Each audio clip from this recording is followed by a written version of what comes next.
Greetings, friends, and welcome to another episode of The Mistake Zone, your weekly dose of our lives and the mistakes within them. My name is Jaren Wade. Joining me, as always, one of my best friends in the whole wide world, Matt Alba. Hey, Matt. Yo. How are you doing? Yeah, I'm doing good. Matt, that's great. But Matt, I think I've done better, unfortunately. Okay. Matt, okay, that's concerning to hear, Jaren. Let's take a peek behind the curtain right now. Okay. Normally, when we record the Mistake Zone, we do it Friday. No, not Friday. Sometimes Friday, sometimes Saturday, mostly Sunday evenings, on the later end. And we're recording a bit earlier this week because, Matt, today is apparently National Cinema Day, where a lot of participating movie chains and movie theaters in, I guess, I'm not sure if the country, but at least our province is celebrating this occasion with $4 movies. And last year, my partner and I, we doubled up. It was $3 last year, Matt, but that's a whole separate conversation. And last year, we saw Top Gun Maverick and the Dragon Ball movie in 4DX. Matt, that's where I became a 4DX believer. But today, Matt, the reason I asked you if you wanted to record later than usual is because at 7 p.m. we're going to go see TMNT.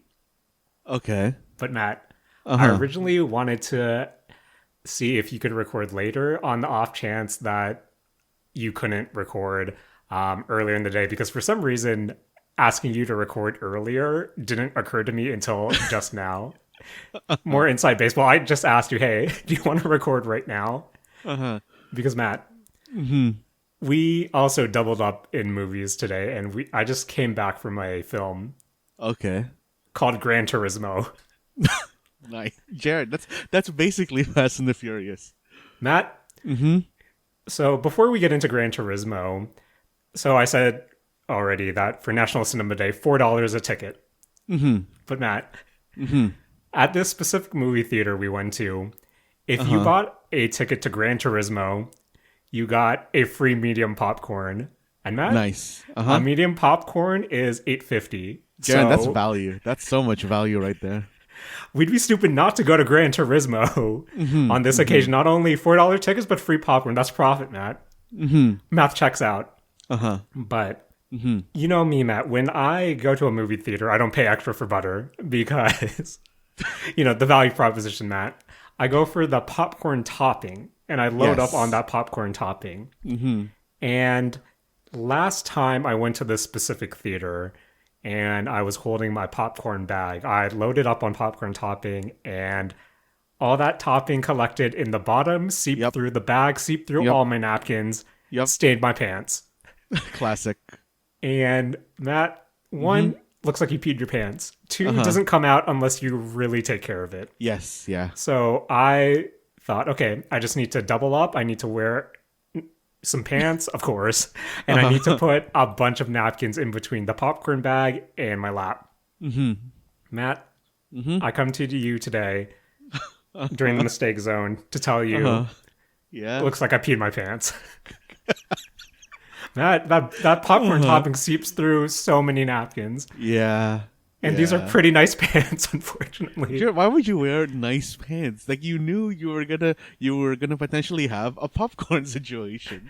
Matt, I always prepare for this. Usually I wear my bummer pants, and it's like 10 a.m. in the morning. Of course, no one cares what pants you're wearing, but I still did it, Matt. Still did it. Looks like I peed my pants. But, Matt, Gran Turismo, the film, the 2023 film, based on the very popular driving simulator. Yes. Matt, I made the distinction of driving simulator because the movie also makes the distinction driving simulator. Matt, for a movie I essentially saw it for free because I bought some popcorn. I'm looking at it right now. Matt, Rotten Tomatoes 60% or so. Honestly, Jared, that's higher than I thought it would have had. IMDb 7.1. Matt, the Gran Turismo film is better than it has any right to be. Nice. For someone who went into this movie because free popcorn and when we were putting our popcorn topping, there was a bunch of kids in front of us. When they left, someone forgot the Reese's Pieces cups. Oh, so man. that's extra value on top. Man. Jaren, damn. We took it.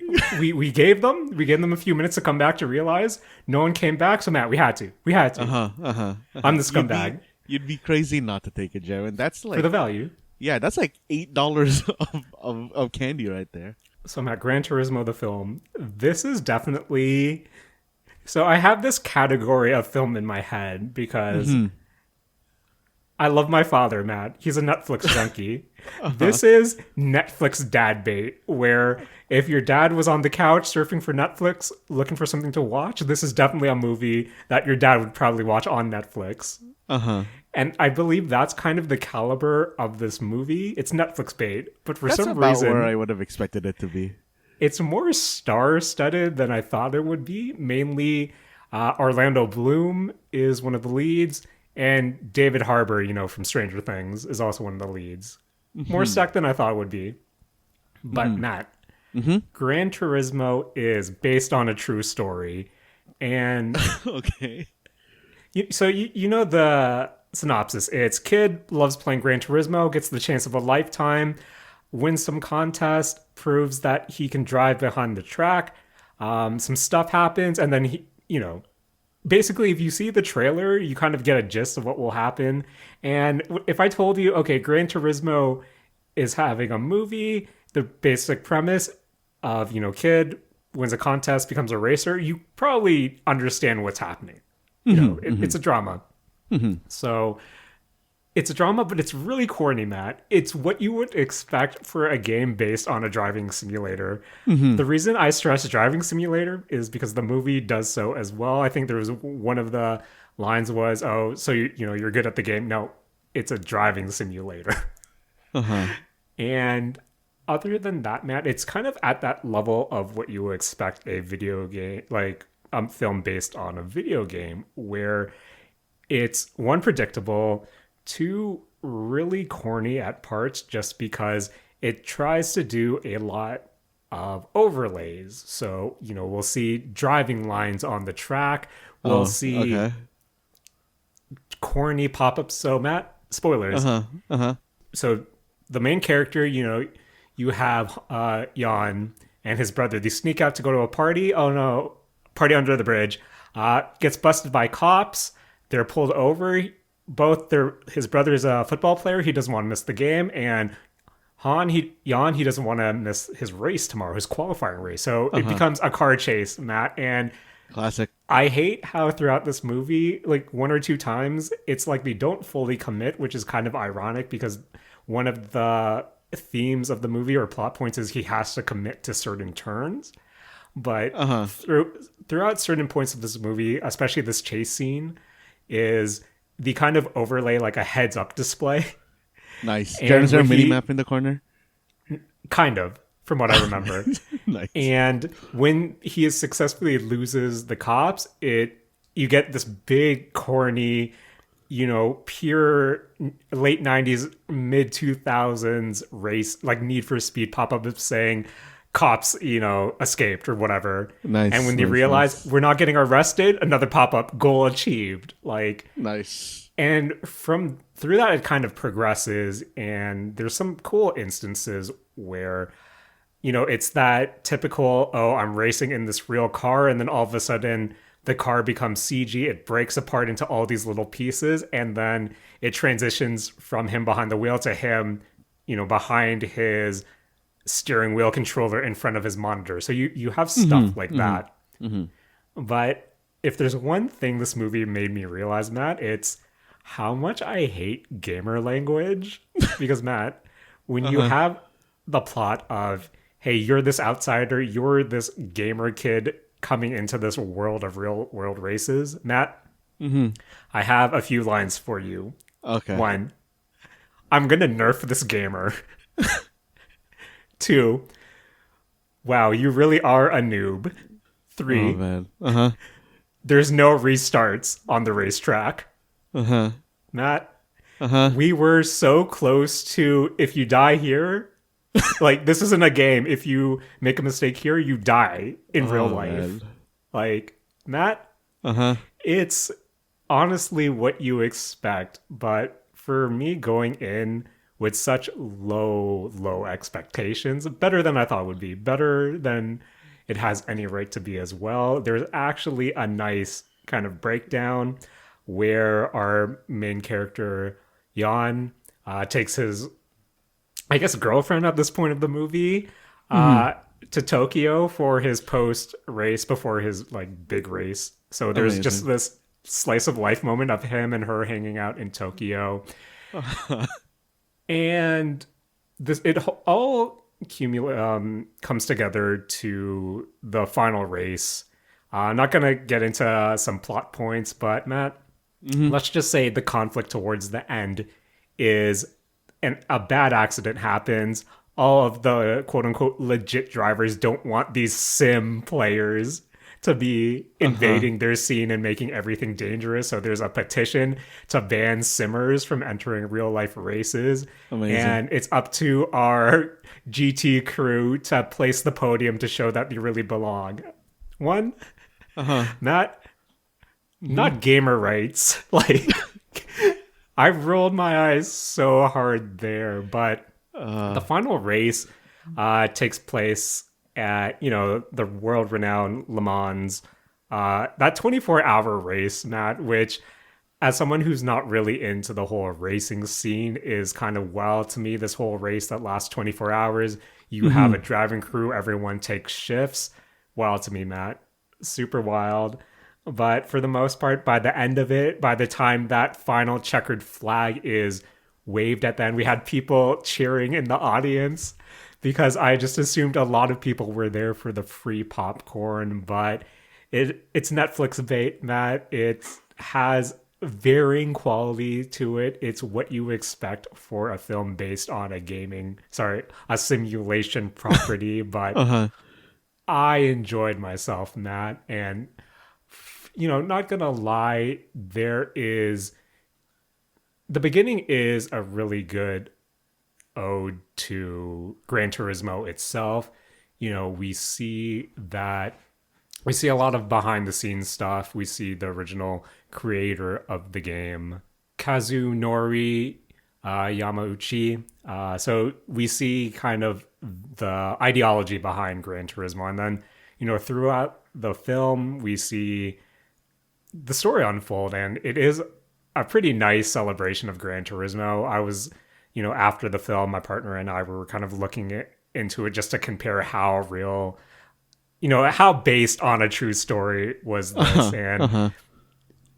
the points were there. The points were hit, but of course, elements were changed to make a proper film. But if you have, I don't know, 2 hours to kill and you want something cheesy in the background, Matt, you can do worse than Gran Turismo, if I had to be completely honest.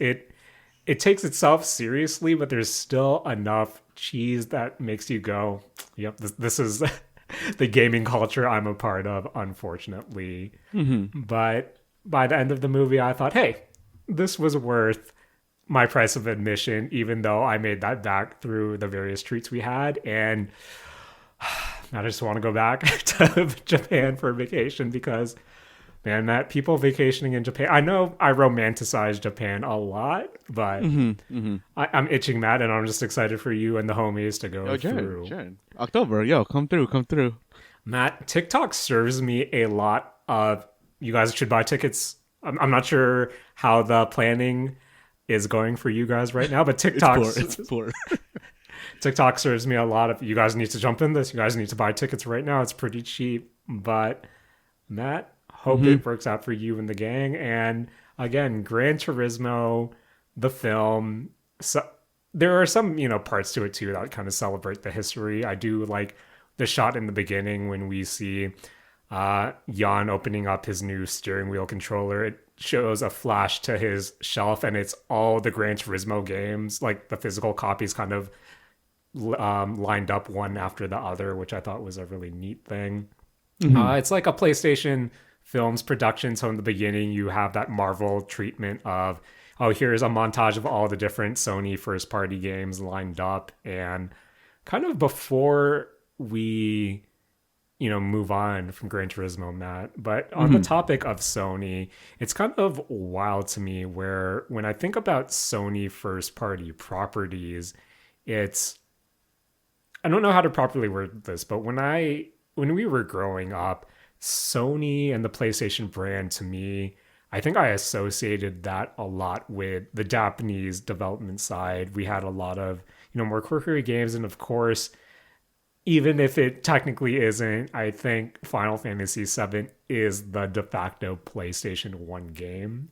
But seeing that montage in the beginning of all what they consider their big blockbusters right now, their tentpole titles, from Last of Us to God of War to Uncharted, it for a brand that is so heavily based, I guess, with Japan, it's kind of wild to me that Sony right now, their first party titles are a lot more, Western, like these Western developed and big kind of blockbuster feeling, films. And now when you think of Sony, when do you think, do you still think of those Japanese roots, or do you kind of see it for their more Western sensibility titles now?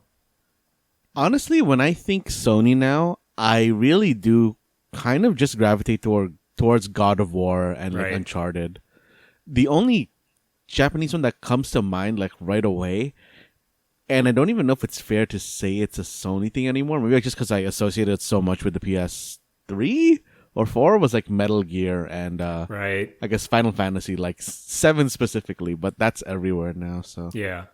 But yeah, the passage of time, Matt, and what properties have become. But yeah, Gran Turismo, recommended if you need something to watch in the background. It's an okay time. Matt, it's worth $4, a free popcorn, and a free Reese's Pieces. Oh, Definitely. yo, Jaren, Yes. did you watch it normal or did you watch it in 4DX? We watch it normal, no 4DX here, Matt, okay. unfortunately. But Matt, Bad. if given the choice, probably would have. Oh man, Probably would have. Yep. I'm not sure if it's actually in 4DX. It has to be, right? It should be. It should be.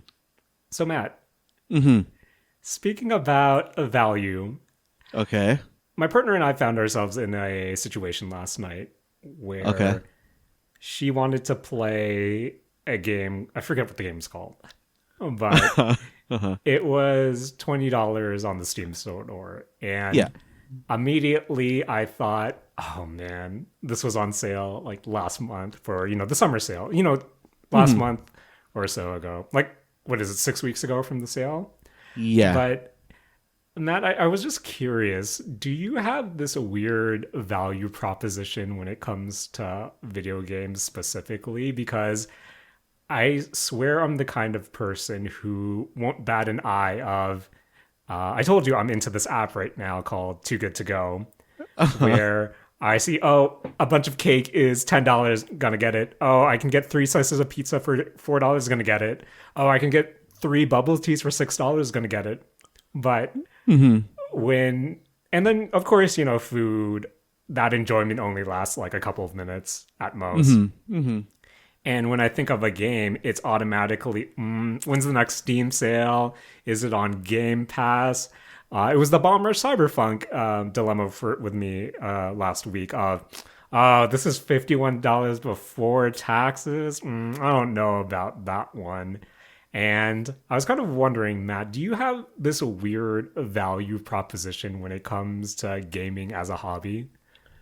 I used to have like this exact same thing where like, oh, this game's $10, get out of here. I can go buy like 3 junior chickens with that. This was so obviously this was a long time ago, Jared. Sorry. I need to stop you there. 2 junior chickens for that. Yeah, no, yeah. Now it's 2 junior chickens, but back then, Jared, that was like 3 junior chickens and maybe a little something else. But I don't know. I think, Jared, me getting a lot more comfortable with spending a lot of money on food. Yes. Because I think way back when I had this issue, I was at an age where I would always, like, if I'm going to a restaurant or something, I will buy the best amount for my dollar, right? Right. Like, Yeah. we go hard on like all you can eat, go hard on, anything like that. And when I got to the point where I started to just, buy food that I wanted to eat regardless of its price, I think I got over the hesitation in going $10. That's way too much for a video game. I Right. started looking at it as more of like, yeah, like, you know what, I could spend this on 3 junior chickens, or I can spend this, buying this game to enjoy for a while, and it all ended up balancing out for me. Yeah, I think it's still something I'm trying to get over. But growing up, especially when we had, part-time jobs, we worked retail, we really had to make the dollar stretch there, especially when it came to like entertainment. But I feel like as I've become older, at least, and then I see the work that I put in, it's, oh, I should support other people doing their best as well, doing what they can for their products. And it's kind of the same thing like you, Matt, where growing up it was, oh, how much can I squeeze out of the value menu, to, well, maybe we don't, since we don't go out every night, maybe this becomes like a once every couple of months thing. Why don't we splurge? Why don't we, treat ourselves before? And then kind of just that balancing act. But I think it's just that remnants of gotta stretch every dollar that is still kind of clinging on to me, where I still need that little justification of, oh, Bomb Rush, I can get it for 10% from this authorized key seller going here, or the game we're going to talk about later on. Oh, there's a percentage off here. Got to jump on that. So I'm working on it, Matt. But at the same time, it's maybe I place a impulsiveness more on food than I do video games, even though I'm going to put way more hours and get more hours of enjoyment from that video game itself. But something I wanted to run through you, Matt, just after our talk with Gran Turismo and the value proposition for that. But Matt, beefy time in video games, where Yes. as much as the mistake zone is anime adjacent as well, lot of things getting our attention right now. And we do have a big release in Armored Core 6 that we'll get to a little later, but I feel like we should use this time to kind of just check in with some of the games we're continuing to play as well. Going back to the well for a lot of these, you've heard us talk about it in the past, but I feel like with more hours under our belts, we have kind of a better grasp on everything. And Matt, it's third week in a row, I believe, but I need to tell you about some Monster Hunter Now once again, because Matt, Jaren, I think I'm in too deep now. Jared, you are getting way deeper into Monster Hunter now than I ever thought you would. Matt, I'm in too deep because for the longest time I needed what was it? Bone plus or medium bone plus, some bone plus drop, which you only get from the specialized bone piles. And I think I went 3 days sitting at 5 out of 6, the quantity I needed. And I'm ashamed to admit it, Matt, where, afternoon, I was waiting for some emails to come in. I'm firing up the app, looking around, and Matt, I see 3 bone piles have respawned, and it's a bit far to walk, especially since it's pretty hot out right now. As much as our dog loves walks, Matt got in the car, drove the 3 minutes to hit those Amazing. stops, and the bones didn't drop, Matt.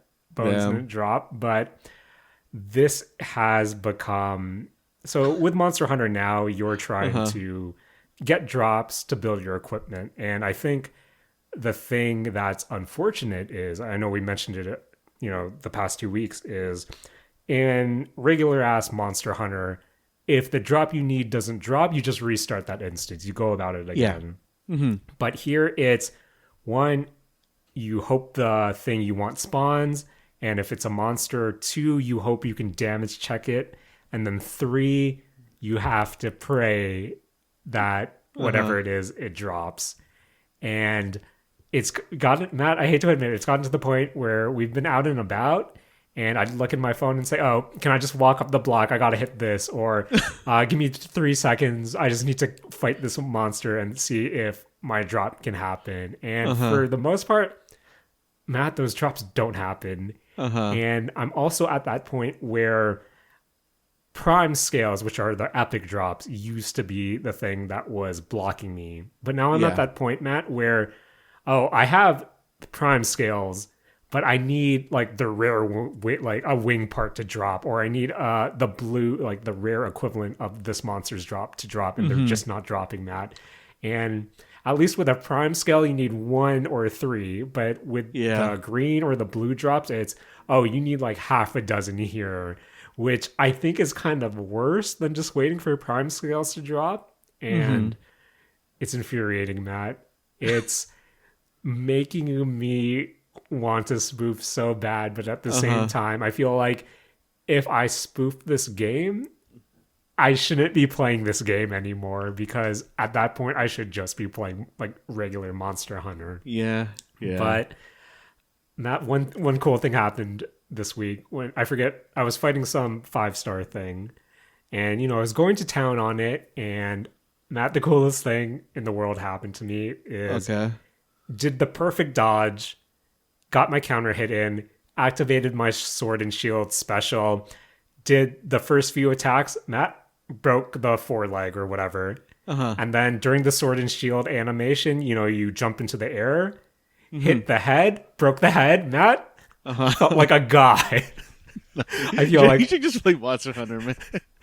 I felt like a god, and I feel like that's where I peaked in Monster Hunter now, but I still keep going because it is that carrot on a stick for me, where I hope our dog is enjoying the fact that our walks are a little bit longer now, where normally I would turn into our neighborhood, but I should hit up this mount, or I should hit up this monster. Let's take a detour.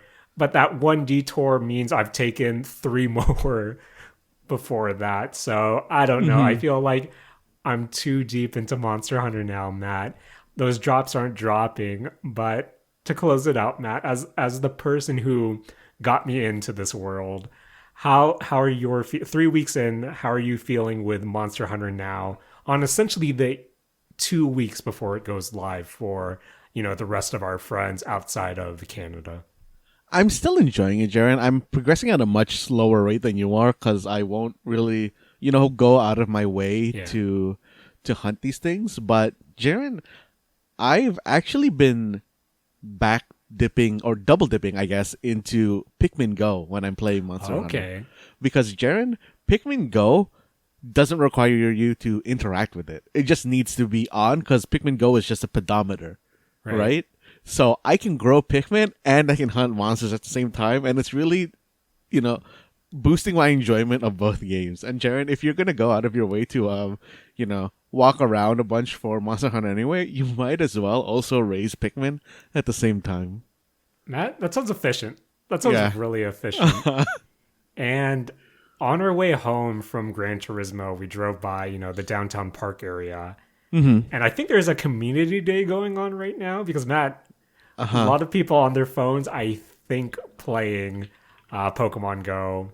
I think my partner was able to see a screen when we were at a red light, and she confirmed, yep, definitely playing Pokemon Go.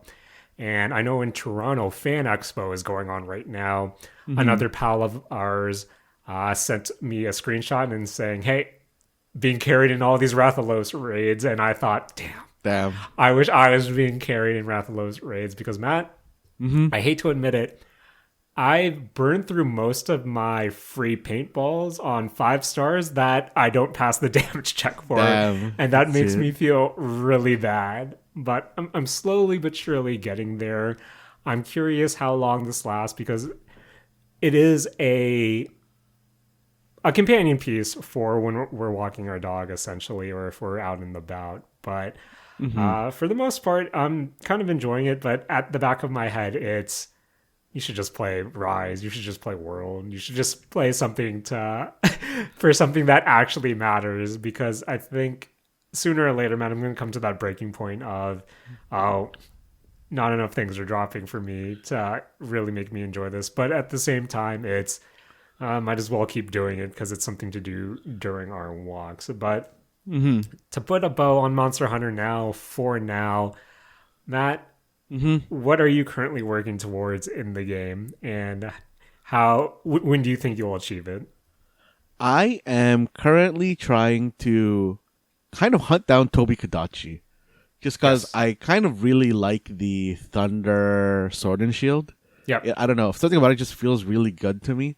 So I'm just trying to level that thing up, and these Tobi Kadachi parts are just not dropping for me, Jaren. And also, Tobi Kadachi is just not spawning for me, Jaren. Yep. Yeah. One spawned last night, and I was really tempted to go out and try to grab it because I need like three more wings to overgrade it into purple or epic Mm-hmm. territory. But just not dropping, Matt. Just not dropping. Jaren, at the end of the day, do you ever kind of just look at your Monster Hunter map and see the kind of like area around you just devoid of monsters because you've killed them all, and realize that you're the monster, Jaren? Oh man, Matt. No, just because I feel like so I check it every time uh, I walk our dog, but then Mm-hmm. I'll I'll reset. So that kind of happens hours in between, and I think I do one final check before bed just to see if something spawns around me. So there's still going to be ample enough things to spawn, but at the same time, I think I'm kind of at the point where I don't fight Matt. I'm kind of selective of who I fight now, where Ah, I see. I only fight like 2 and 3 stars if I need to charge my special, and just so I can have a special on the go ready for a 4 star or a 5 star fight, and then hopefully build up enough special to activate it once more at the end. I So mean, if you're short on the green stuff, shouldn't you be fighting the 2 and 3s more? yeah, that kind of makes sense, but. Again, it's not the monsters I kind of need to have drop as well. So Mm-hmm. that's kind of how I see it right now, Matt. And as much as I'm enjoying my time with Monster Hunter now, Matt, I'm really curious when they start going hard on that monetization. Just because for now I feel like it's manageable, but Matt, it's Niantic. You know Uh-huh. it's right around the corner. So I I'm still mean, curious what they'll do. I don't. I think they might not. Just looking at Pikmin Go, the monetization in Pikmin Go isn't very like egregious. Okay, Like I feel like they could go hard in Pokemon because it was Pokemon, but I feel that's like true. yeah, in like Monster Hunter and in Pikmin, those are kind of not as big properties, so you kind of have to make sure that you don't turn people off of it from that. Okay. I don't know. Yeah, I guess you're right. I think it really that also kind of depends how big the install base becomes for Monster Hunter now, Mm-hmm. where I there were times when I would get certain drops that I thought, oh, I should probably hit the double rewards button because now's my chance to get four on those lucky drops where I get 2 prime skills, Matt. But Uh huh. I still have my starting 500, and I feel like that will be for the impatient people like me. I think that might be, um, the trap. But again, we'll see. Mm-hmm. Uh, Matt, speaking about mobile game traps, I'm going to mention this briefly. Uh huh. Started playing, what's it, Nike again? The anime girl butt The shooting butt game. jiggling game. Yeah. Yeah. Uh huh. Near collab starts on the first, and Of course. of course, Matt. But with that out of the way, uh, let's continue to do some check-ins, Matt. Matt, Mm-hmm. Baldur's Gate 3, one of the biggest releases of the year, critically acclaimed. Uh huh. But there was something I wanted to ask you because before we started recording, I asked which act you were in Baldur's Gate 3, Mm-hmm. and you said the third one. So I kind of wanted to ask you and kind of speak to this. One of the things I've been hearing about Baldur's Gate 3, and I believe you sort of touched upon this kind of previously when we talked about it, was there seems to be I don't want to say drop necessarily, but a shift in whether it be quality, possibility, but there's a shift when you enter Act 2 and 3, especially when you compare it to the strong start of what Act 1 is or was. And Matt, based on your time with Baldur's Gate 3 so far, what do you think about that notion of Act 1 is of, degrees higher quality compared to the second and third acts? Yeah, I kind of agree with that. In terms of storytelling, I think that is where Act 1 is far stronger than Act 2 or what I've experienced of Act 3. Because I guess through early access, there was only ever access to Act 1. And I guess when you have, I don't know, like hundreds of thousands of people playing the game and kind of talking about what they're running into, you are going to have a much better kind of essentially QA process throughout Act 1, and everything's going to get ironed out. The issue that I see in Act 2, and I think Act 2 is, in terms of gameplay and combat and stuff, it's all like really, really good. I think that it stands at the same level as Act 1. But Act 2's kind of, how do I say this? Kind of maintenance of story progression is very poor. And what I mean by this is that there are a lot of points in Act 2 where I felt like this NPC shouldn't be telling me this, or I don't understand why this NPC is telling me this, or there was a point of, what is this person even talking about? And it didn't make sense to me until later when I got the initial context piece somewhere else. Okay. That I realized what that NPC was talking about. Like, I think the story and stuff is it's like perfectly good in Act 2, but I think that the way that everything got pieced together seems like, oh, you missed a kind of, they forgot to do a kind of check here to make sure that you already experienced like this thing, or in the opposite way, like, hey, I already know the answer to this. I shouldn't be surprised when this person drops that same piece of knowledge on me. Like, it's kind of that sort of thing. And I don't know, it does kind of pull you out of it a little bit, but I really do hope that in these like coming patches that they do kind of fix this sort of thing. Right. And I think a part of me thinks that's kind of understandable considering how many different story stems are trying to be webbed over, under, and just around each other at any given moment, with so many, areas of possibility, considering it is this D&D adjacent game where eventually I think there will be issues, and I guess you spoke to them now, where there still seems to be a main plot at play that has to be accounted for, and you do have to deliver the information. But from the way you described it, that's a lot more jarring than I was kind of thinking about it based on what I've read in my head. But actually, Jaren, sorry, that just actually reminded me of something, which is that the main story is actually kind of weirdly written in Act 2, because there's kind of one focal person in Act 2 that you're focusing on kind of getting rid of. And if you progress with the main story in the wrong order, it locks you out of a lot of stuff. Like in terms of side missions and even the main story in general. Because there's like kind of two main places that you can go. And if you go to the second, quote unquote, second place first, it skips a lot of the story in the first place in a way that I think it would be confusing to experience if you went in the wrong direction. I think that's like a huge issue for the main story. For something like that, essentially a point of no return, do you get ample warning that's going to happen? Yeah, you do get warning. Okay. There is a point where hey, once you go through this doorway, your story is going to change. But it's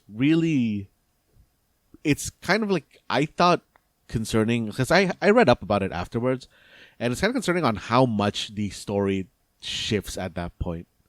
But yeah, I guess you do get some warning. It's just kind of weird that the warning is there to not weird that the warning is there, but weird that how much the warning doesn't sound threatening enough for how it's what it's about to do, I think.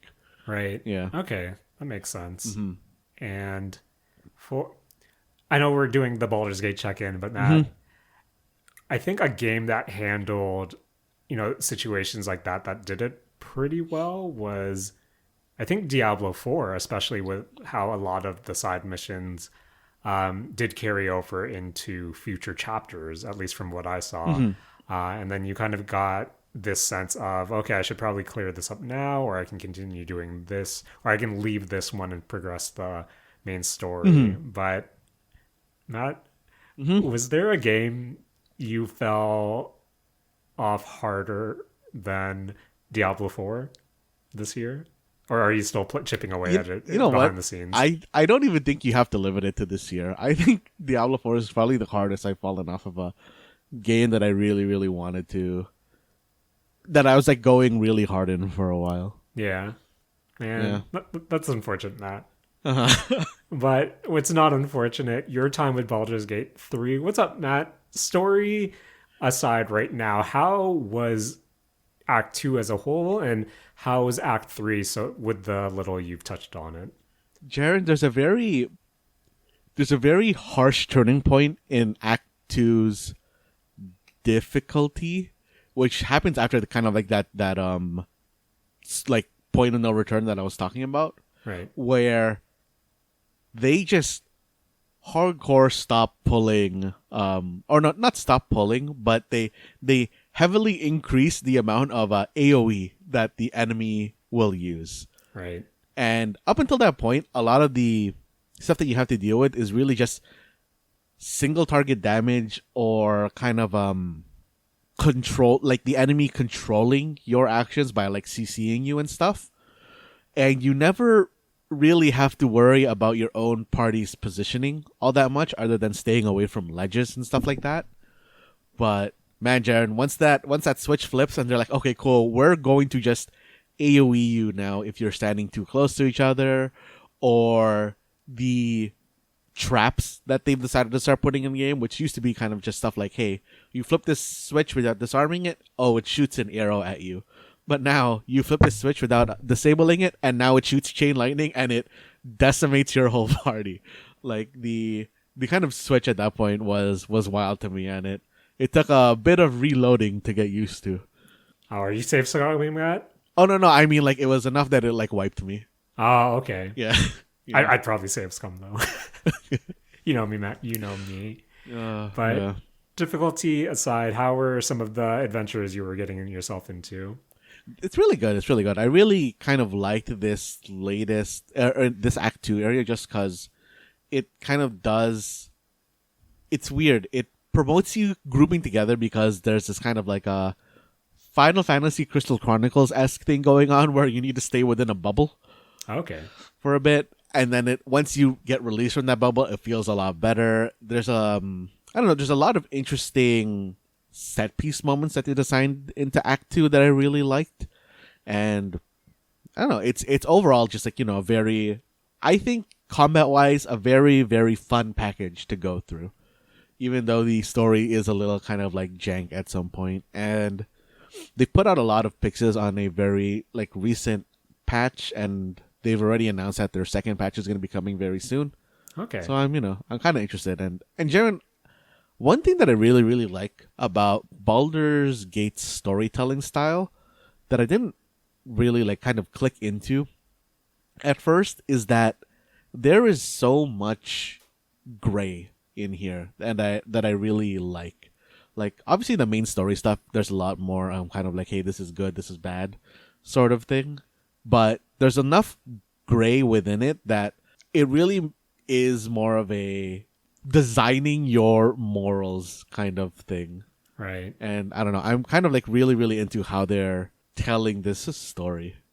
Do you have an example? Just that's something that's sticking to your mind right now, because I'm like genuinely curious about this now. Okay, so one of the one of the main plot points on Baldur's Gate is the tadpoles, because at the very start of the game you are kidnapped by these things called mind flayers, and they have this tadpole which they put into your like eye, and it like crawls into your brain, and it will eventually turn you into a mind flayer.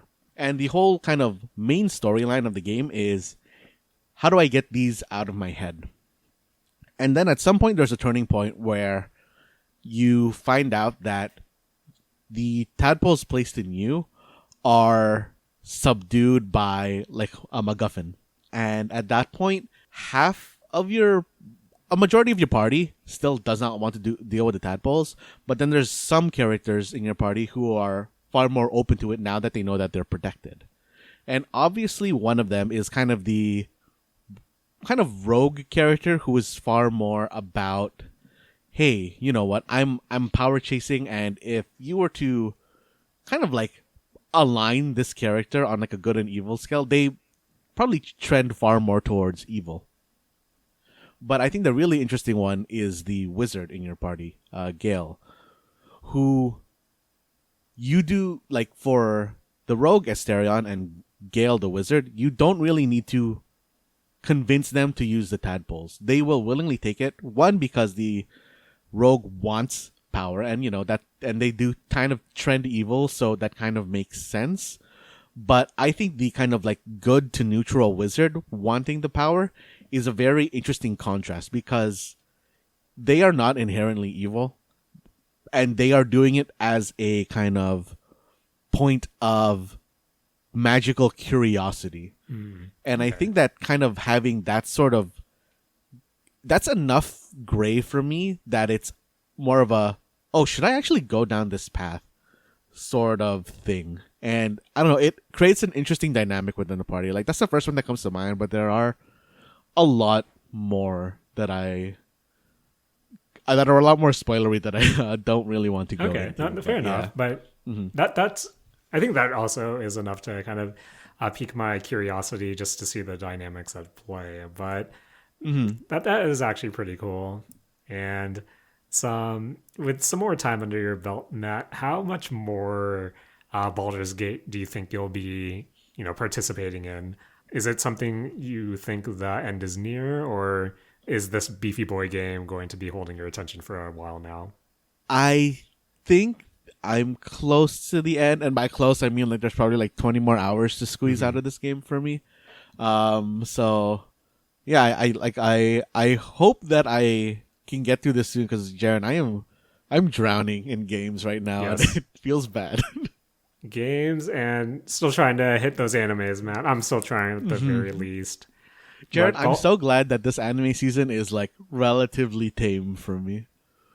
Yeah, fair enough, Matt. Fair enough. And I can see what you mean. But until we do that winter season check-in, Matt, or fall season, Matt, check-in, we'll see there, Matt. But fall has Jared, just a little bit of a heads up for my fall anime 2023 video. Fall 2023 has some like interesting anime in it. Hopefully there is going to be some lull in video games. Hopefully, Matt. Not really. We have the calendar pulled up, but hopefully there's some time to make that we can put towards some anime, because Matt, you know me. I love friends coming together to achieve their dreams, even though they might seem impossible, like in the 2023 film Grand Turismo. But while we're speaking about check-ins, Matt, and speaking that arguably something that's also anime adjacent to a degree, I'm continuing to play some Bomb Rush Cyberfunk, and with several more hours under my belt, I think a lot of my what I came away with after 2 hours of gameplay still kind of stand after 8 to 10 more hours.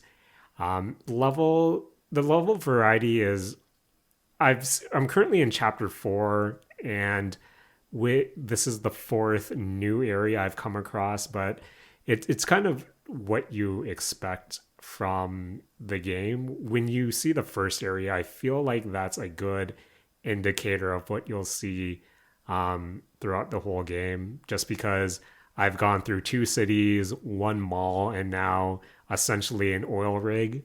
And even then, it still kind of feels samey between all of them, at least.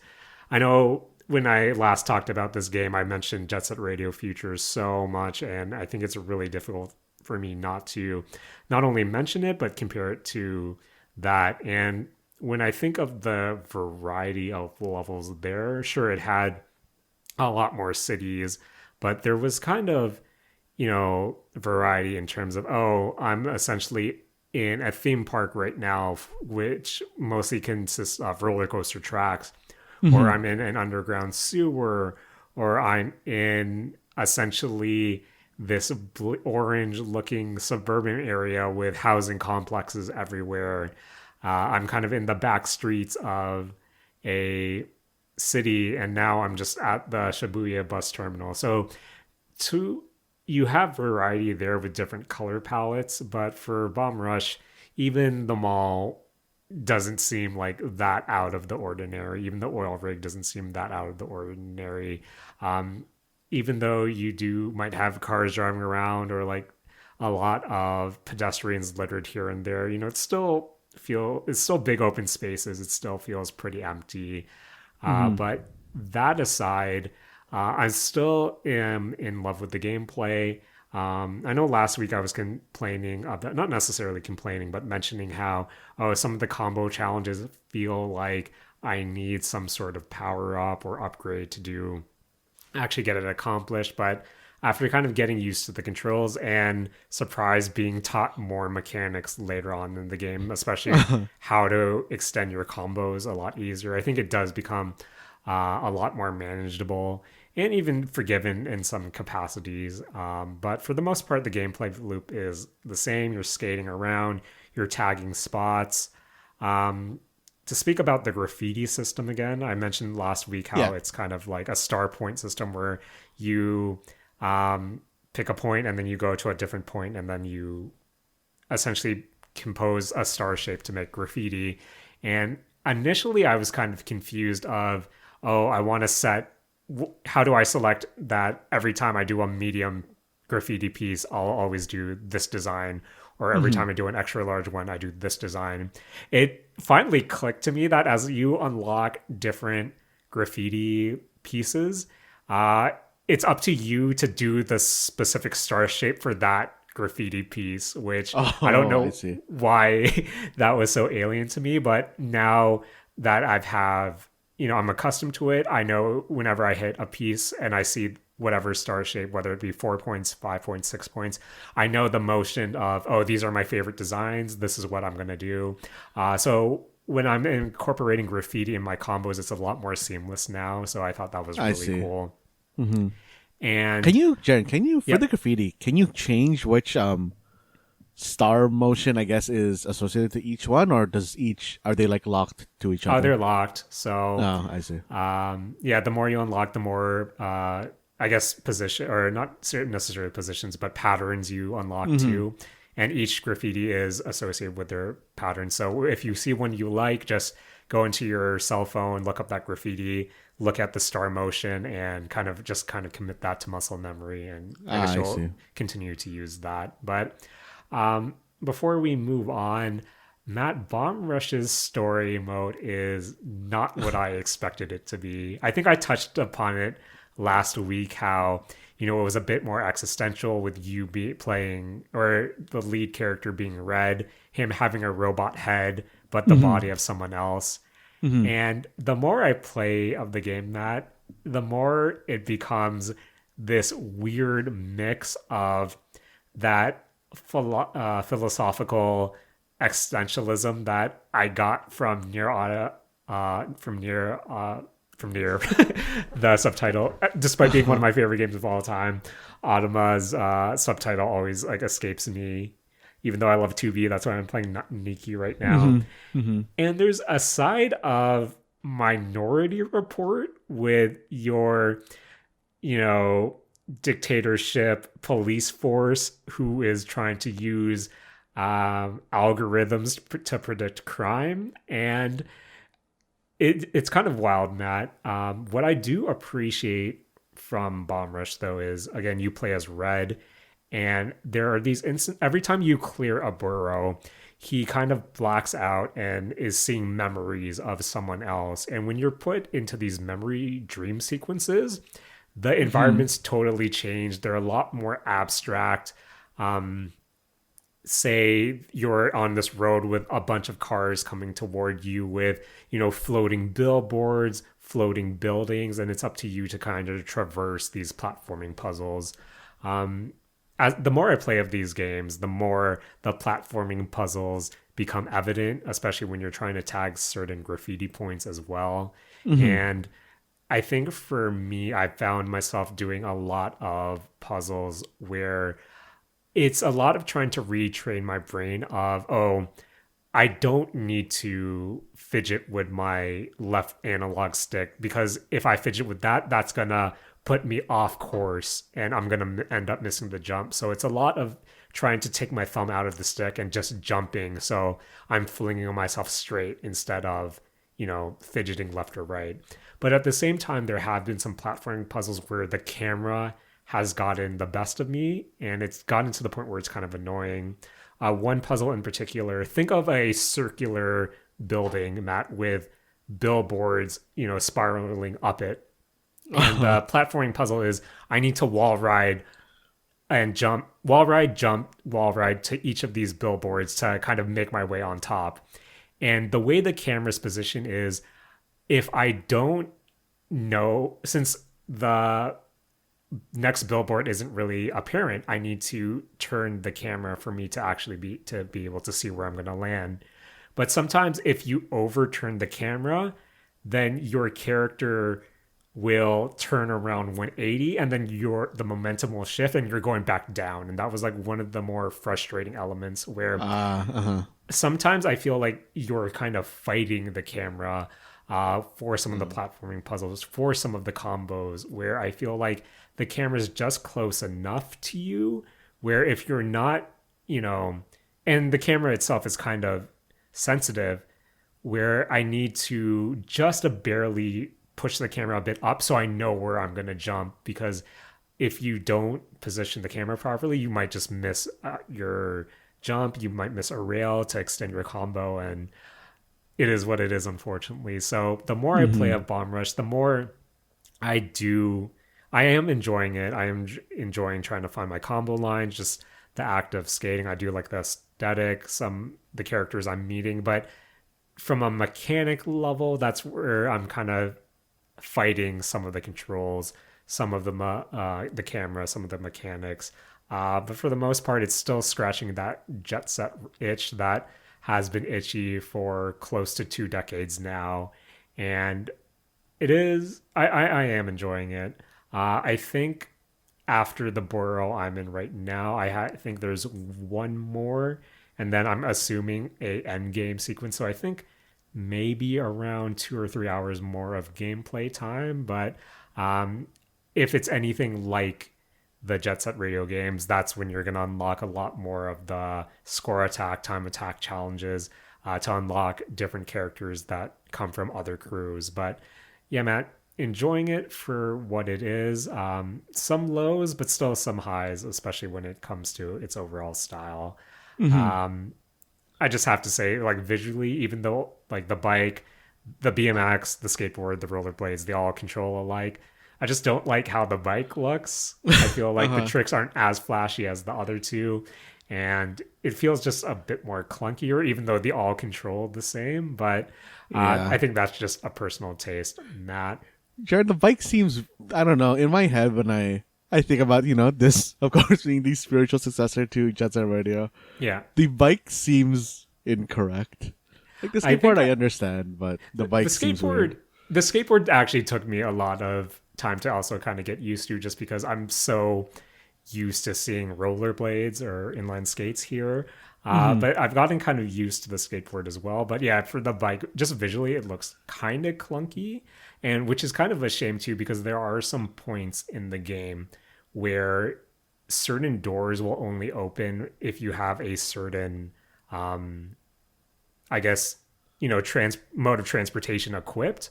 And more often than not, it's the bike that they want you to ride on. It's like they know you're not going to pick the bike, so you have to go change to a bike. And I think the issue for me here was in some of those locations, like a character change checkpoint or wasn't just around, so I had to backtrack like a notable Oh, amount for that me to sucks. switch to a bike to unlock this door. But yeah, Vom Rush probably won't, unless the ending itself is kind of crazy. I think that's my bow on Bomb Rush for the Mistake Zone for now, Matt. For now, Hmm. but speaking about tying bows on games, Matt, Uh-huh. Holocure, especially the zero point 0.6 update, you've been playing a bit as well, Matt, especially during some Hololive adjacent concerts being streamed on YouTube. Quickly Jared. before we get into the main Uh-huh. event, Matt, how was your time with Holocure? Jared, I was tilting so hard yesterday.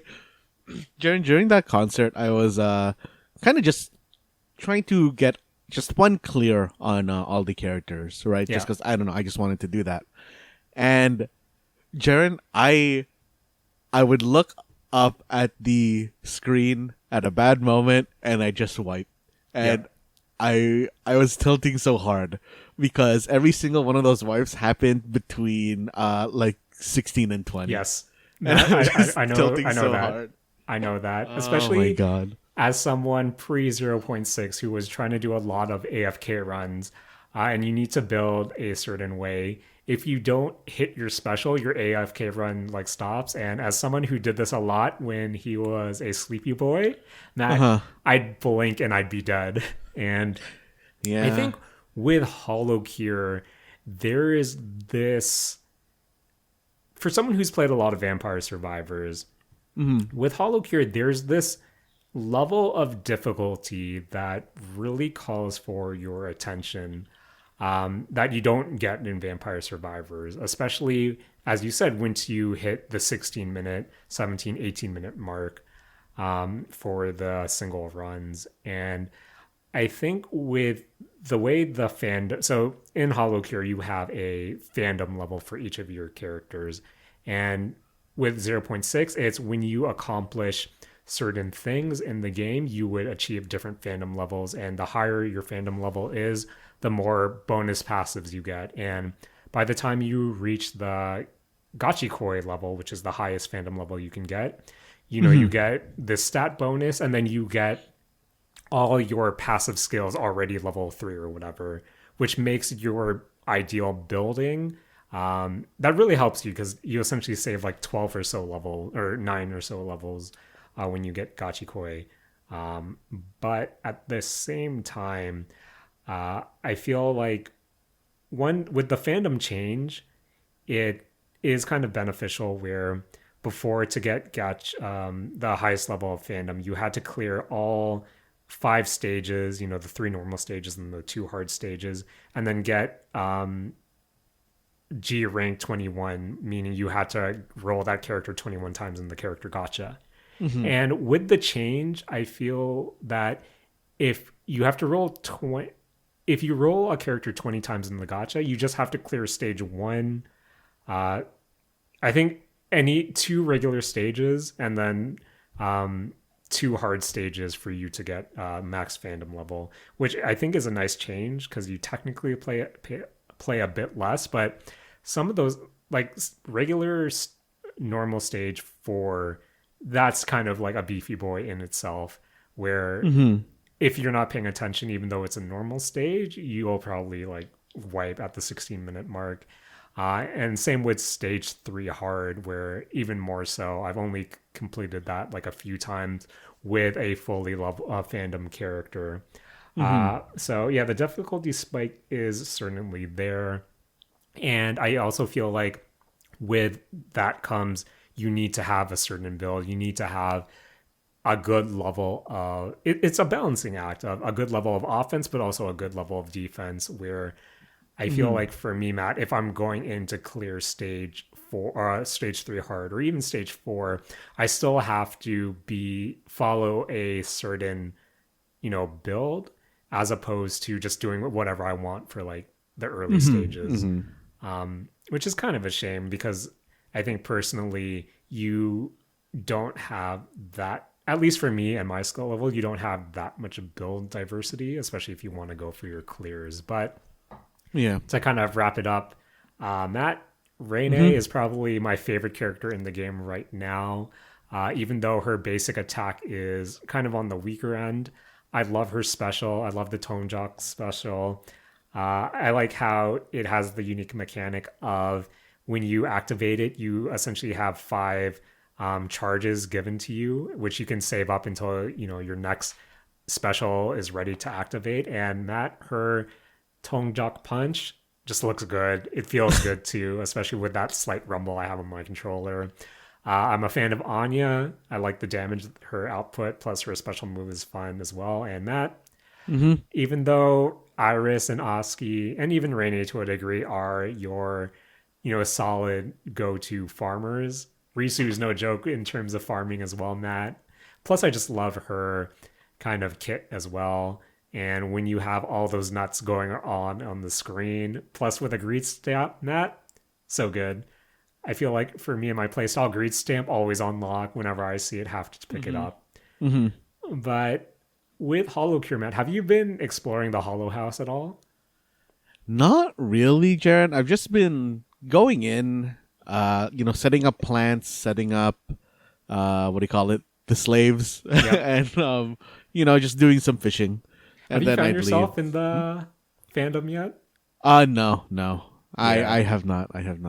I feel like Jaren, that's a dream. That's a dream. that's the Even if I dream. get bad roll, that's a dream. I've seen a few Reddit posts of saying, "Oh, I found myself," but I know you can change the name of each of your workers if you want to, but not the same. Not the same.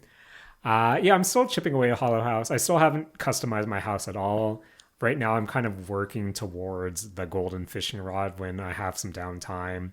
I finally reached manager level 4 for the workers, so I have a crew of platinum people. Still haven't found my name, but got a good selection of of the mascot characters I like the design of, plus like a good efficiency, a good max level, good stamina. So yeah, Holocure really good right now. I think that's enough for us until 0.7 comes around, but good times are being had with that. It's just a good game to pick up in between all the other beefy games that we're currently playing in that. But on your quest to at least get one clear with all the characters, any characters specifically you're liking so far? I mean, not. There's no one like I specifically am using a lot right now, Jaren, because I am just going for the clear. So once I get past them, I kind of just I'm not touching them for a while. Yeah. But Jaren, when I got to Mume, I was really disappointed at how much they nerfed Yeah. her thing from the start. But As someone who really capitalized on Mume's like brokenness, I guess, just to clear a lot in my early, leveling up all my upgrades and stuff, to see her kind of as a shadow of what she once was. yeah, Feels kind of bad, man. Feels kind of bad. yeah, I think personally for me with Holocure, I kind of prefer the projectile characters over the melee characters. Unfortunately, Fubuki, Matsuri, like Suisei, like I kind of don't like how they play. Like I just don't like how melee feels in this game. Oddly enough, I do like how Ollie plays. Plus, I love her charge rifle special. But yeah, I think when on my quest to eventually Gachikoi everyone, it's the melee ones that I'm not really looking forward to, Matt. I think for me, it's not really so much melee or range. It's like how well they can clear immediately in front of them. I Right. think that's what's important for me. Yeah, I guess it really ultimately also doesn't matter, just because, especially when you get to the collabs, especially when you get to the super collabs, your primary weapon doesn't necessarily matter that much. I think, talking about build diversity, I think that super collab, which is I think spider cooking, or whatever cursed cooking or elite cooking, plus like the Watame drop. I think that's kind of a lock for me. Like I'll always build towards that now just for extra survivability to a degree. But yeah, that's Holocure, Matt. Until 0.7 comes around, still fun. Still doing numbers on Steam. I remember just checking it. Still has like 20k concurrent right now, which is good to see for a free game. Hats off to the devs, and can't wait to see And what and who makes their way into 0.7 whenever that releases. So, Matt, we've mentioned it earlier in this episode, but to take it home, Matt, we're talking about the From Software release, Armored Core 6, Fires of Rubicon. Matt, dare I say, this is the Dark Souls of mech combat games. Jaren, the menus are already so Dark Soulsy for me. Matt, I don't want to be, one of those guys that say, oh, how much of this is Dark Souls? And the discourse that was coming around to a lot of the first timers when it comes to the series. But before we get into Armored Core 6, Matt, do you have any experience with the franchise beforehand? I thought I did, and then I looked in the back. I looked back at my games, and there was different mech games. Yeah, I feel like growing up, there were, from Mech Assault, Mech Warrior. There was like a lot of different giant robot fighting or combat games where I played something on, my cousin's PlayStation way, way, way back in the day that I can't recall if it was an Armored Core game or some other mech game. But as someone who is a fan of giant robots, giant mechs, yes, Armored Core 6, Fires of Rubicon is a... Matt, I am currently several hours in right now. I haven't cleared Chapter 1. I think I'm a few missions until I finally get to that area of the game. But if there's one thing I do appreciate from the From Software games that I have played, it's that I like how the first boss you fight is really a good test of seeing will you like this game or not. Because Matt, I admit that tutorial fight for Armored Core 6, especially the boss fight at the end of it. The helicopter, right? Yes, the helicopter. Yeah. There was a thread going on the Armored Core 6 subreddit when I was... Well, the reason I was on the subreddit we'll discuss later. But I believe I saw a thread that said, 50% of the negative reviews right now are just complaining about the first tutorial boss fight. And Matt, it took me like 7 attempts to finally clear it. Maybe it's because I'm essentially coming to Armored Core fresh, but I feel like with Armored Core, at least the base gameplay, your AC is really fast, things explode around you, and it's easy to get chunks taken out of your health for being really passive. I think what I really took away from the tutorial of Armored Core 6 is that you have to be really aggressive in this game. I'm not sure if you can build towards a more defensive turtle style later on, but for that tutorial boss fight, you really couldn't just stand back on the ground, taking cover and taking pot shots at it. Yeah. To me, it's... And then as I've played through Chapter 1 right now and done a few more of the tutorial missions that they've given you, it's made really apparent really fast that Armored Core 6, at least to a casual like me, is a really vertical game that requires you to be in the air just as much, if not more so, than you on the ground. I think the tutorial itself constantly is drilling into you that you need to be in the air to avoid explosions, but the fight itself wants you to air dash. And Matt, I feel like there's something in my mind that I need to separate because my muscle memory is so strong that I'm holding shift when I'm quote unquote boosting, even though once you start boosting, your boosting is turned on. So I need to readjust my brain where I'm not holding shift to boost, but I need to remember that I need to hit shift to dash, because if you need to tap it to dash, because if you're holding it and you're not like actively dashing in the air, you're most likely going to explode. But yeah, for that tutorial fight specifically, I had to, it started coming to me quick of, okay, I need to be in the air. I need to dash to this enemy copter, and I need to use my melee attack when my other two weapons are on cooldown. And I think it's still this readjustment period of when I see Armor Core, like especially the gameplay wise, in my mind, I think that it's supposed to be played a certain way, if that makes sense. I look at it more so like a third person shooter to a degree, when in reality, there's a lot more finesse that you kind of need to where I haven't cleared chapter one right now, but from Mhm. what I from what friends have told me about that chapter one boss fight especially, that's a real like skill check where you might not be able to kind of brute force yourself Damn. through it, because to me right now Armored Core has become this podcast game of I'm just replaying a lot of the missions just to get myself acquainted with the controls, with the mechanics, grinding money, buying parts, seeing what works, seeing what doesn't, to varying degrees. But that's kind of my first initial experience with Armored Core. But Matt, you've also put some time into it. How are you feeling about the tutorial and kind of chapter one overall from what you've played? Yeah, I don't think I've really gotten that far into chapter one myself. But I'm really enjoying this game. I actually find that the hardest part in this game for me, Jaren, is staying on the stage. Yes. Like especially in like kind of these early stages where you're kind of going down these rails.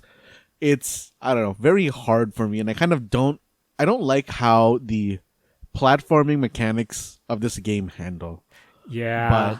yeah, Matt, I mhm.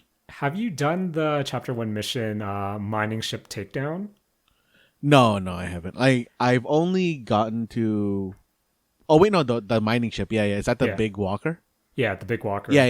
I've done that. I've done So that. I have two notes for that. Uh One, huh. the beginning with like that giant eye laser that shoots you Mm-hmm. gave me such strong. I can't believe I'm gonna be this guy, but that gave me such strong like Star Scourge, Radon Rodon. vibes. Yeah, but uh. then I found that mission really disorientating because it was kind of like a platformer in a way, Yeah. and I was really confused where I was supposed to go at times. Where I first attempted that mission last night, and I legit didn't know where I was supposed to go. So, I said, okay, whatever, I'm just gonna go play Bomb Rush for a bit. But yeah, I think that was what was really getting to me. Where, as I said before, your AC is really fast, but at the same time, it kind of really is hard to control, especially when I'm perceiving it to be more, you know, to do something a lot more specific, if that makes sense. But sorry to cut you Mhm. off there, Matt. Mhm. How else are you finding Armored Core 6? I mean, other than the platforming, I'm very, very much enjoying this game. Mm-hmm. It has a nice kind of, at least the way I'm playing it, has a very nice, fast feel to it. Yes. I kind of like having all the kind of like weapons that you have available to you. I think the weapon types are all pretty good. I have a real issue, Jaren, where I'll just accidentally use my sword and it just takes all of the momentum Yeah. Yep. out of my play, and I get really concerned that I'm about to like, get, what do you call it? I can't remember the term for it, but like get my armor broken Yeah. or stunned in this game. But I don't know, I'm really, really enjoying the play style. Jaren, I was kind of playing it, I think maybe not as optimally as I could have when I first started this game. Mm-hmm. But you linked me to kind of just like a Reddit post where it was just kind of like looking at just some mechs, and someone in there said that, hey, the design of this one looks like it should be in virtual on. Oh, okay. And Yeah. Jaren's, something about that post just like clicked in my head, and I started playing this the way I play virtual on, and I was far, far more into it. I switched my mech up to kind of have very, very fast stamina recovery, and have a lot of kind of more faster weapons except for the sword. Yeah. And being able to kind of just basically like dash dance around, or like I guess this would be more like boost dancing around, made this game so much more enjoyable for me. Like I have dodges like so quick, my stamina gauge or my boost gauge doesn't decrease as quickly anymore. When it hits empty, it recharges in half a second. I don't know. This gameplay style that I'm leaning into right now is very, very enjoyable, and I think it leans into that kind of style that you were talking about, where the game expects you to kind of be moving around a lot. Yeah. Matt, I think I need you to send me your kind of build right now, just because I think that's the play style I want to partake in, just because I know in two, like I think the third and the fourth tutorial missions that you're given, or the training missions that you're given, they give you two different mechs. One was like the reverse jointed one that lets you jump high, and then the other was this really faster mech, with expecting you to kind of do those, dodge dancing.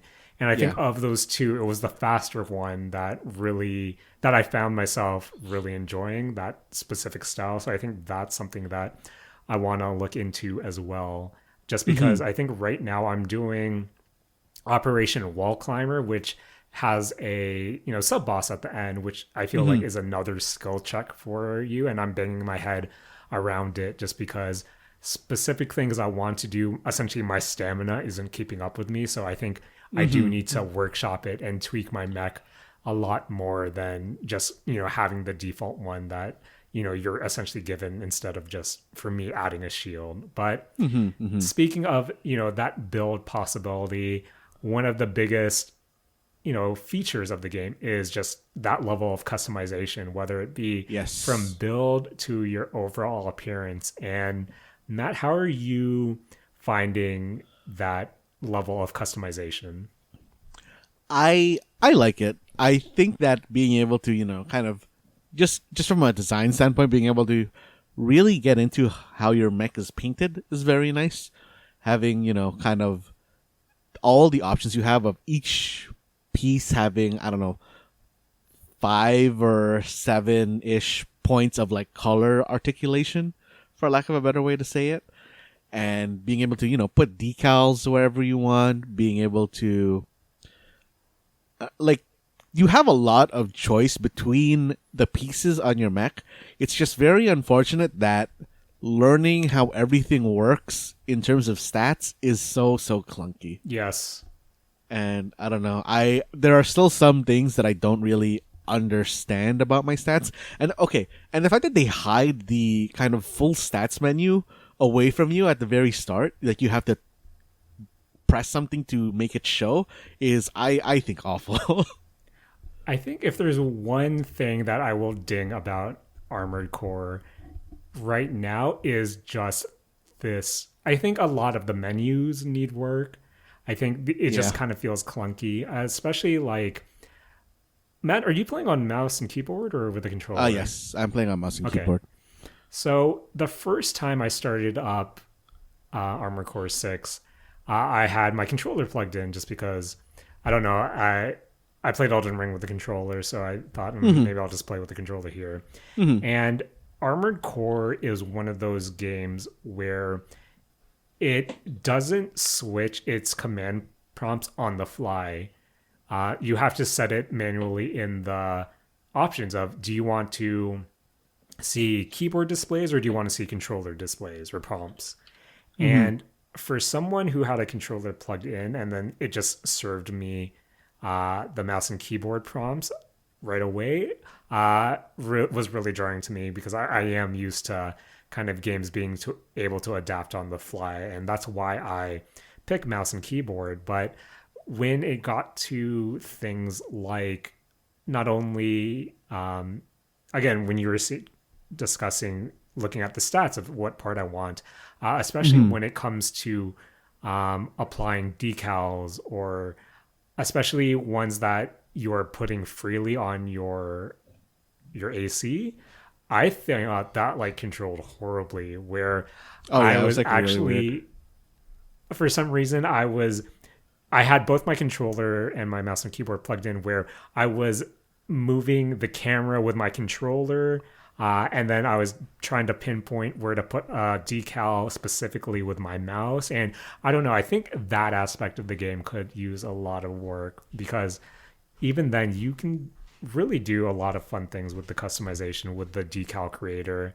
Where, not gonna lie, Matt, a lot of my playtime right now was just trying to make funny stickers and then downloading user-made degen stickers to go with my mech, finding different paint jobs that I can look. If there's one thing I do enjoy, it's the share system for custom decals. I think the unfortunate thing is the sharing system is kind of locked to your platform, where I've seen a lot of cool PlayStation decals that I can't download because I'm on the PC. And then vice versa, a lot of PlayStation people saying, "Oh, I wish I could download this. This is on the PC." So That's hopefully weird. that gets looked into for the future. But Matt, are you color cosplaying as a robot right now? Yeah, I kind of use my when I play any kind of game that has what do you call it? Color or like this level of customization, I do always kind of gravitate towards Jaren, a Saints Row color scheme, Yeah, to be purple. honest. Yeah. Uh-huh. Purple, black, white, gray. That's about where I live, and I really really like this color scheme. Jaren, I don't know if I was just like heavily influenced by where we went to high school, or if this is just Saints Row in my blood. But all those things together is really leaning into this color palette for me. Matt, do you have a Saints emblem on your AC? Oh no, I should make one, Jared. Oh, okay. I think that's what I'm gonna do when I start playing again after we're done recording. I think for me right now, I'm like trying to, you know me, Matt. We talked about it during Splatoon when we were ranking the color combinations. I love me some teal and pink. I have my Hatsune Miku color codes like on my second monitor when I'm playing around, and I think that's also like between that and all the degen stickers I've been downloading, it's kind of jarring to make such a colorful armored core considering how like bleak and gray the world is, where you're just standing out so much in this game, especially when your mech is this color vomit abomination. But I think that's part of the charm as well. I think But Jaren actually adding the weathering really yes, pulls you into kind of the world because Jaren, I tried the clean look for a mission doesn't look and great. I didn't like it. You're too pristine for a war machine. Yep. So I felt like I had to put some weathering on my thing to make it more like, hey, I I'm an individual machine, but yo, I got style. I mean, Matt, like I'm going in with my bright teal, bright pink, but yeah, it has to look like you've seen some stuff like that. A decal I have, it has to look weathered just because no way that survives out there. But speaking about like the bleak gray world, Matt, are you paying attention to the story? Very vaguely, Jaren. It makes me feel bad because like we're playing as the bad guys. Yeah, like you're kind of a merc for hire, and it's your typical a bunch of corporations are fighting over resources on this planet. Like, it doesn't help that I don't. It's exactly like the voice acting and the characters that you meet are exactly who you would expect in this type of story. Like, your super gruff alpha, army guys, your slick PMC organizers, corporation hound dogs, and like all those archetypes rolled into one. Where I'm kind of glossing over everything. Where I will notice that this corporation core that I destroyed earlier, now that corporation is hiring me for something, and I think, as I said, this has become like a podcast game to me already, where I'm just replaying missions, grinding money, unlocking new parts, to listen while listening to podcasts, and kind of like I'll watch a cinematic or an exchange of dialogue at once, and then I'll just tab through it, in the future, just because right now it's a really generic story. It's everything you kind of expect it to be. I'm wondering if there are any twists and turns coming, but I kind of don't expect them to. But yeah, that's what it kind of is right now. What's up, Jaren? Matt? I felt bad on the Walker mission, to be honest. Yeah, Because like, you know, the other ones you're fighting mercs or you're attacking like military corporation. bases Yeah, or something. But like this one felt really bad because I don't know if they specifically say it or not, but I might have glossed over it, but I'm assuming that the Walker was manned, right? Yeah. And that can't be all military people. Like there has it's to like- definitely be civilians on Yeah. there, right? the And rebellion, I don't right? know. So Yeah, I don't know. I don't know. It's one of those. I can't wait for the quote unquote story beat. I'm assuming you joined the rebellion at some point, because it's a story. Like it's a mining operation from corporations storyline, with a rebellion group from the land. So Jared, yeah, just to like, I guess spoilers for Baldur's Gate 3. yeah, There's a thing that you do in Baldur's Gate 3 where basically someone is exploiting somebody else and you stop them from exploiting that other person. And then like 4 hours later, it turns out that, hey, you're exploiting somebody else and you have to just be like, okay, that's fine. And I hated that wasn't a thing in the story that you could choose to not do. right. Everything's gray, Matt. Everything's gray. Yeah, I don't know. But That was a real bummer point for me in the story, to be honest. But Matt, Mhm. in my quest of seeing what's out there, as I said before, I'm trolling the Reddits, trying to find cool designs, trying to find cool degen stickers. But I went to our friends Nexus Mods just to see what's Okay. out there right now. uh-huh. And a lot of Matt, one of the more common mods I've seen every time I've looked up something, whether it be Armored Core, Street Fighter, is, hey, let's just skip the introduction so you're just right at the main menu when you start up the game. Okay. But there was one mod in particular that stood out to me, and that's putting CJ from Grand Theft Auto San Andreas as your Armored Core. Of And- course. Of course, Matt. You installed it, right?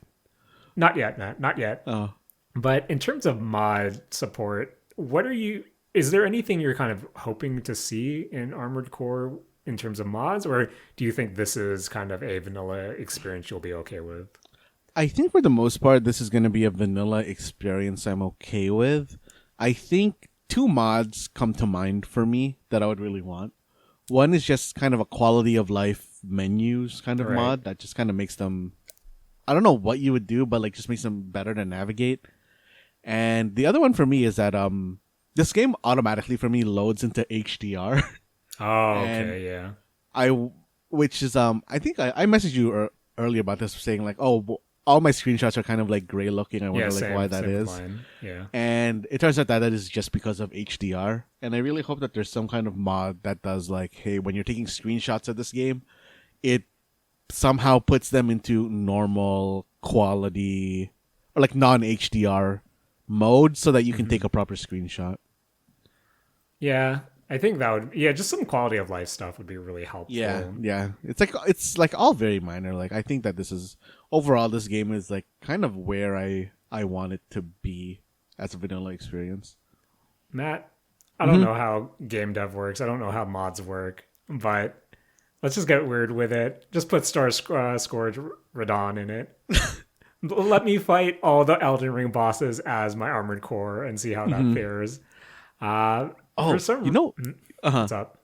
oh no, you know what mod I actually do really want as a quality of life is that I found that when I was playing, I have a very hard time telling when I'm taking damage. Yes. I don't know Yes. if like I want something that either moves my damage bar to the middle of the screen with everything else, because I think that the UI in Armored Core for the most part is like very, very good. Like the thing that you're locked onto has their health like right above it. It has all of your reload like your ammo capacities Yeah. to their sides, so you know when everything's up. Like I think that's very well done. I just wish that there was something that showed me my health or let me know more when I'm Yes. thinking. Like the audio in this game is actually very very good for that. And Hmm. Jared, I don't know if you've gotten to this point when you're fighting against a boss, but having all the warnings are so good. Yep. Like, Oh, hey, believe you're me, at man, I saw that a 30%. lot during the tutorial. Oh man, Jared, hey, you're at 50% health. You have no more repair packs remaining. And I think my favorite ones are the countdowns of, oh, right arm weapon 50% remaining, Yes. like right back weapon 50% remaining, and then just having all those going really adds a nice sense of tension to the fight. It's it's a really immersive game.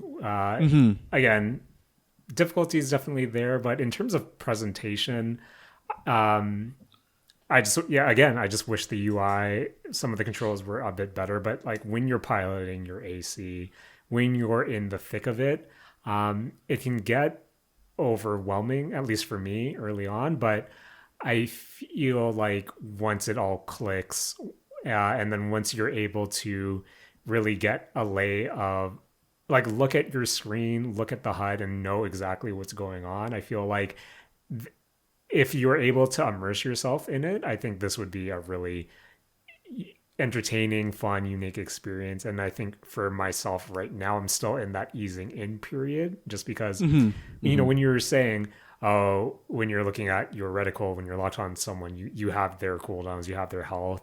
Like it's one of those things where I can look at it right now and I have some sort of sense of what's going on. But when I'm trying to, you know, get used to dodging missiles just because those missiles will get to you.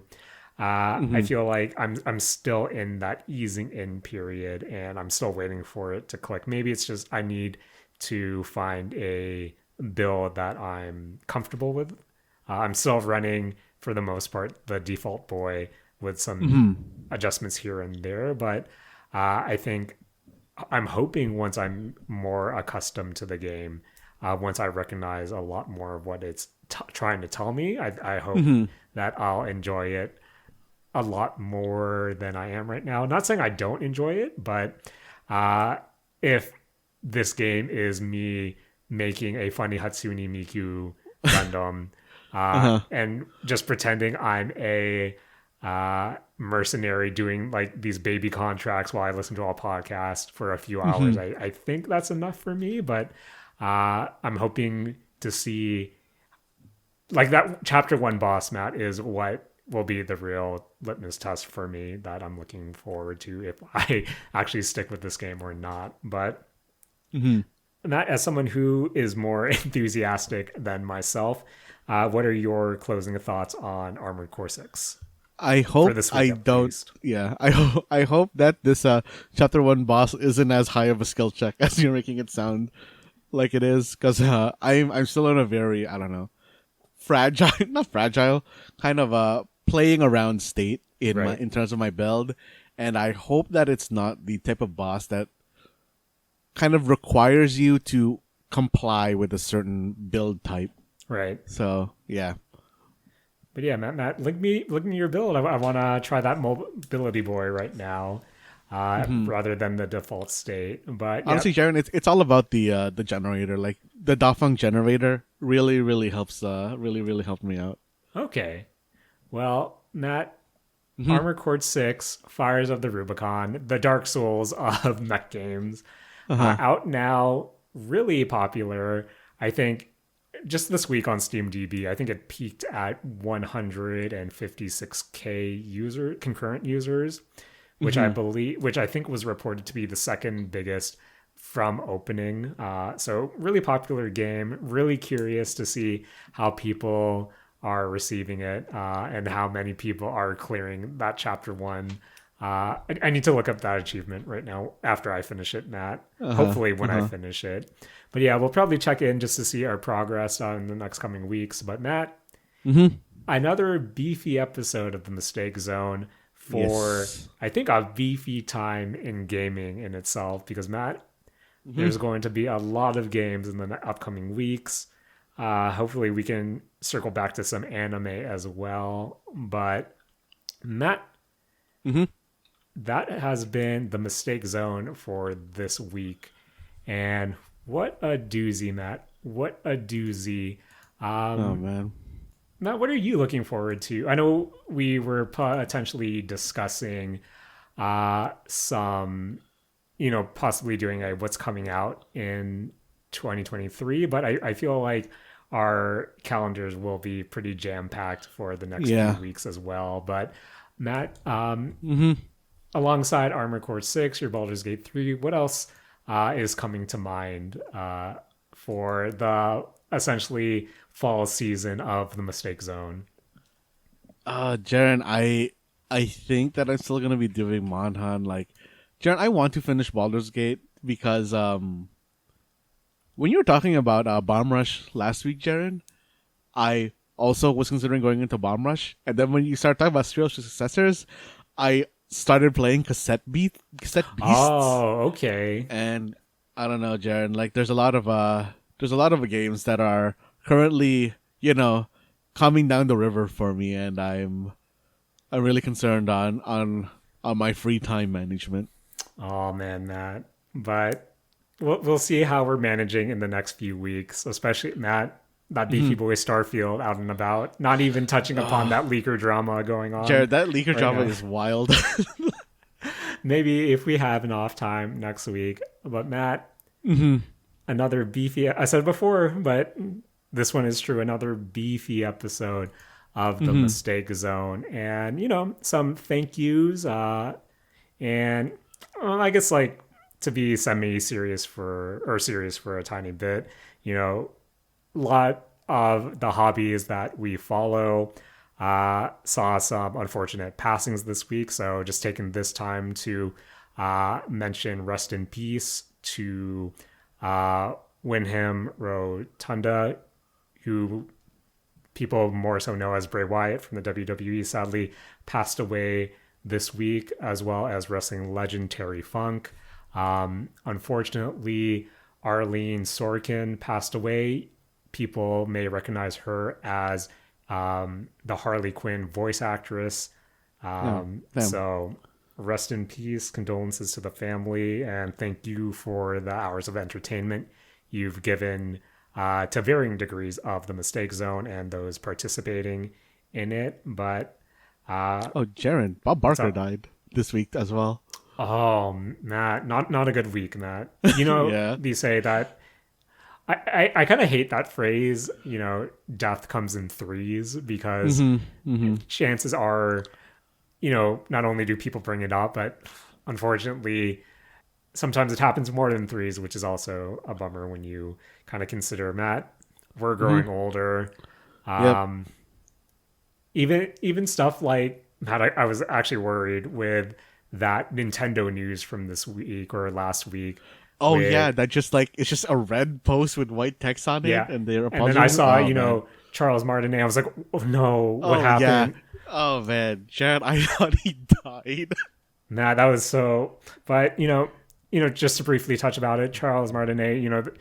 We see him as the voice of Mario. Sorry, Chris Pratt, but Hmm. he is stepping away from that role, but continuing to work as a Mario ambassador under Nintendo. So, some big ups to Charles Martinet for some memories throughout the years, and I'm really curious to see who really steps into the role. And Matt, Hmm.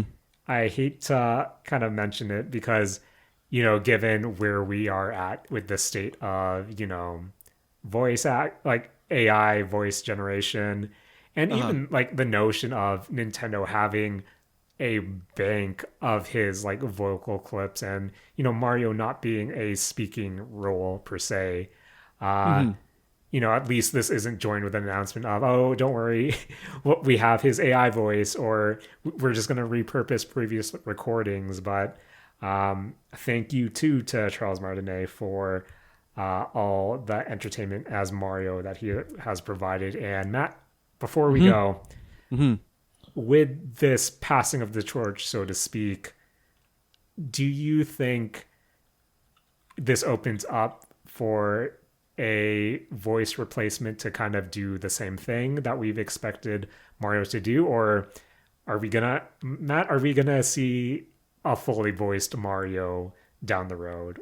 What are your feelings towards it? Jaren, I don't know if I would ever want a fully voiced Mario. I also feel like I don't know. I kind of I want Mario. Mario should say silent, or not silent, but like grunt. Right, right. And hopefully a actor will be, appropriately compensated for that. But Matt, this has been the Mistake Zone for this week. I want to thank you, as always, for joining me this week and, of course, editing this pod. That was me. I want to thank Grand Turismo. I want to thank... I don't want to thank Popcorn. I do want to thank Popcorn Topping, but my pants doesn't want to thank Popcorn Topping. I want to thank... Jaren, are you gonna watch Ninja Turtles in the same pants so you don't ruin two pairs of pants? Matt, I was probably going to do yard work later, but I probably will change back into these pants. Hopefully they're dark enough so people don't think I peed my pants. But Matt, feels bad. Yeah, you need to bring feels like a bad. cardboard box, like a tiny cardboard box that will like hold the bottom of the popcorn. Oh man, Matt, we'll tell you next week about TMNT. But until then, thanks to Monster Hunter drops that actually drop. Thank you to NPCs who you don't know what they're talking about until you find out later what they're talking about. Thank you to breakdancing. Thank you. Okay. For Bomb Rush, I do like when you're out and about to change your character, you essentially have to find a dance pad and then start a dance cipher, and then all your crew comes together and starts dancing around you, and you pick your character. Pretty good. It's amazing. Pretty good. It's amazing. I want to thank all the creators out there who are designing emblems and stickers for Armored Core and sharing your share code. You have the patience that I don't. But Matt, hot tip. I saw if you do a Steam Note overlay and you put an image there and then you change the opacity of your Steam Note, you can kind of trace that way, which maybe I might try. Oh, that's pretty good. In the future. But Matt, my throat is getting dry from speaking to you about all this content we're consuming, and I think all the popcorn that Matt, to close off, Matt, when I was adjusting my position in our chair, it was one of the reclining chairs because the area I'm at, all the theaters have reclining chairs. Matt, I dropped my popcorn. And thankfully only a bit of it spilled out, but there was still a bunch of popcorn on the floor, and you can tell this rando stranger beside me was feeling some ways when I got up and I tried to sweep it all together. And Matt, when I went to sit back down, kind of slipped on the popcorn topping on the floor and fell back into my seat. Oh man, I forgot. I don't know how that piece of unfortunate news slipped my mind, but started off with the popcorn topping and ended here. Matt, this has been the Mistake Zone. I shared you my mistakes, and please take it away. This has been the Mistake Zone, and we're all out of podcast games. Oh wait, no, sorry. We're all out of podcast simulators.